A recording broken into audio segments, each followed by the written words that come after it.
Would you like to explain a little bit to us about what Spaces for Ukraine is? It's a huge platform where people could just give their own accommodation. So if they have any accommodation which they could give to Ukrainians. Millions of people have fled their homes because of war. I am here today with one of them. Irina Bushmina, a Ukrainian who quickly mobilised Rotary members across Europe to find accommodations and support for more than 2,000 refugees. Their website is spacesforukraine.org and they need our help. Irina, thank you so much for being here. It would be lovely to hear a little bit about yourself. Tell us where you're from and a bit about your life up until about 3 months ago when everything changed. I'm from capital of Ukraine, from Kyiv, and the whole life I spent there. Currently, I have my own company. It's Business Etiquette Academy, and I'm a trainer of business etiquette and communications. At what point, because this all happened so quickly, at what point did you realize that you were going to have to leave? Like, we had these ideas a couple of weeks before the war started, and a lot of people were really prepared for it. But till the end of the moment, I believed that no, it will not happen, because a lot of people said to me, hey, come on, it will start exactly on the 24th of February, so just go out. But I said, like, no, on 25th of February, I have a concert. I need to go there with my friends. I received a call from my sister who said that war started and they are leaving.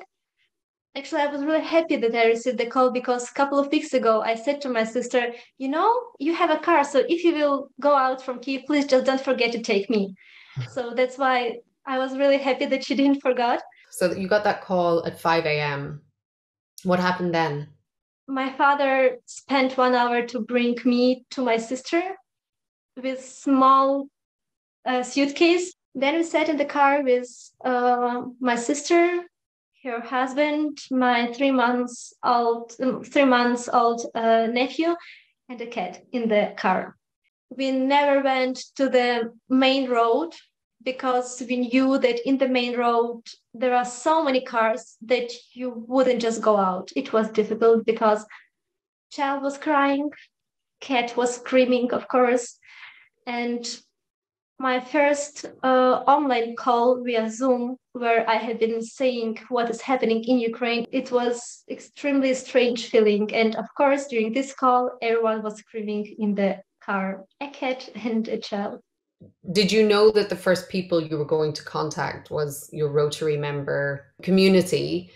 And what was the first WhatsApp message that you sent asking for help? Of course, the first stuff what I had been thinking about is where I will sleep, what I will do, how I will cross the border.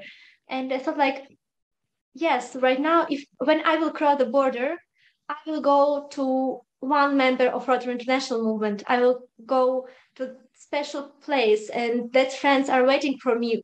Doesn't matter when exactly I will go, when I will come to them. But I understood that there are so many people who don't have friends abroad. I already started to write short message where was written something like, Ukrainians will need help, war started, and if you have possibility to give accommodation, then just contact me. And I sent it to one WhatsApp group.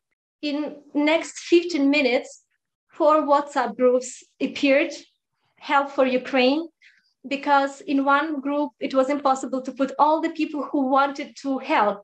So in 15-20 minutes we had thousands of people who really wanted to help us with everything.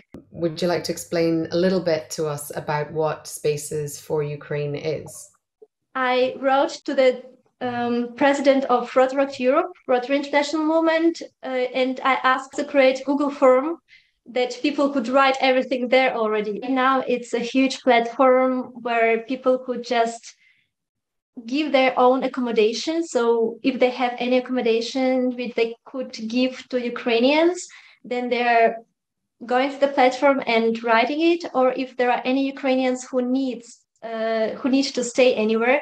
They also go fulfilling the form, and then we are helping them to find a place to live. I mean, that must have been so difficult. It's like, how do people afford to travel? You know, it's like, it's amazing that people are offering up spaces, but it's the logistics of it all that are so complex and so complicated. And was that something you were also having to deal with?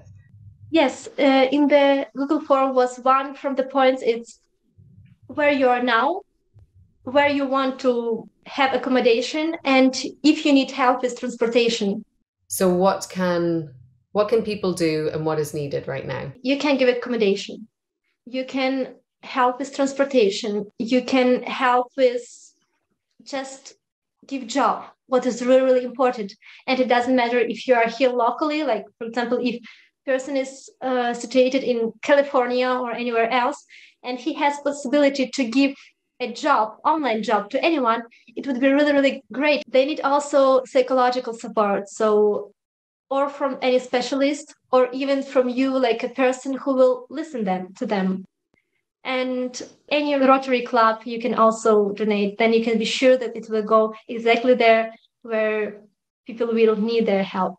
And just talk with people because they need your smile. Sometimes Ukrainian needs to tell anything. They need to throw their emotions, scream and cry. And don't take it too seriously. Just listen to them, and that's it. Thank you so much for sharing your story.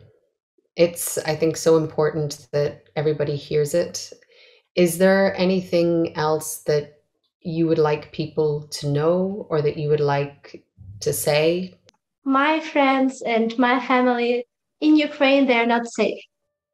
They're sitting in their flats, and sometimes they're sitting days in the basements, and they're not safe. And only with your help, we can keep our families safe. And only with your help, me personally, I can bring my friends, my family, and everyone whom I know and whom I don't know to the safe country. If you're interested in supporting Irina, check out spacesforukraine.org to learn more and donate.